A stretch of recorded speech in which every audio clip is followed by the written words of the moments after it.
இந்திய அணியால் அரையிறுதிக்கு கூட முன்னேற முடியாது. பாகிஸ்தானின் முகமது அமீர் சொன்ன பாயிண்ட்.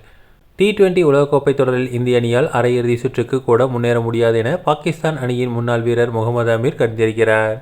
இந்திய அணியின் டாப் ஆர்டர் பேட்டிங் மோசமாக இருப்பதை வெஸ்ட் இண்டீஸ் மற்றும் தென்னாப்பிரிக்க அணிகள் அறிந்து அதற்கேற்ப வியூகம் அமைக்கும் என எச்சரித்திருக்கிறார். T20 உலகக்கோப்பை தொடரில் இன்று லீக் சுற்று போட்டிகள் நிறைவடைந்தது. ஏற்கனவே சூப்பர் 8 சுற்றுக்கு இந்தியா, ஜிம்பாப்வே, தென்னாப்பிரிக்கா மற்றும் வெஸ்ட் இண்டீஸ் அணிகள் ஒரு குரூப்பாகவும், இலங்கை, இங்கிலாந்து, நியூசிலாந்து மற்றும் பாகிஸ்தான் ஆகிய அணிகள் ஒரு குரூப்பாகவும் பிரிக்கப்பட்டுள்ளன. சூப்பர் 8 போட்டிகள் தொடங்க உள்ளது. இந்த சூப்பர் 8 போட்டியில் ஒவ்வொரு அணியும் 3 போட்டிகளில் விளையாடும். இதில் முதல் 2 இடங்களை பிடிக்கும் அணிகள் அரையிறுதி சுற்றுக்கு முன்னேறும். அந்த வகையில் இந்திய அணியின் தென்னாப்பிரிக்கா, ஜிம்பாப்வே மற்றும் வெஸ்ட் இண்டீஸ் ஆகிய அணிகளுடன் விளையாட உள்ளது. இதில் 3 அணிகளுமே தரமான ஃபார்மில் உள்ளன. இந்திய அணியால் இவர்களுக்கு ஈடு கொடுக்க முடியுமா என்று கேள்வி எழுந்துள்ளது. ஏனென்றால் இந்திய அணி விளையாட 4 போட்டிகளிலும் டாப் ஆர்டரில் இசான் கிசான் மட்டுமே சிறப்பாக செயல்பட்டிருக்கிறார். அபிஷேக் சர்மா மற்றும் திலக் வர்மா மோசமான ஃபார்மில் உள்ளனர். இதனால் இந்திய அணி எப்படி சரி செய்யும் என்ற கேள்வி எழுந்திருக்கிறது.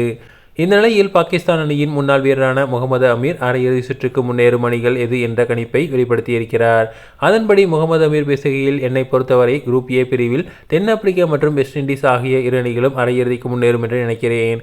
இந்திய அணியின் பேட்டிங்கை கூர்ந்து கவனித்தால் அனைத்து போட்டிகளிலும் பேட்ஸ்மேன்கள் சொதப்பியிருக்கின்றனர். சூப்பர் 8 சுற்றில் அழுத்தம் இன்னும் அதிகமாக இருக்கும். தென்னாப்பிரிக்கா மற்றும் வெஸ்ட் இண்டீஸ் அணிகளை பார்க்கும்போது எந்த அணியையும் வீழ்த்திவிடும் என்று நினைக்கிறேன் என தெரிவித்துள்ளார். இது இந்திய ரசிகர்களிடையே கவலையை ஏற்படுத்தியுள்ளது.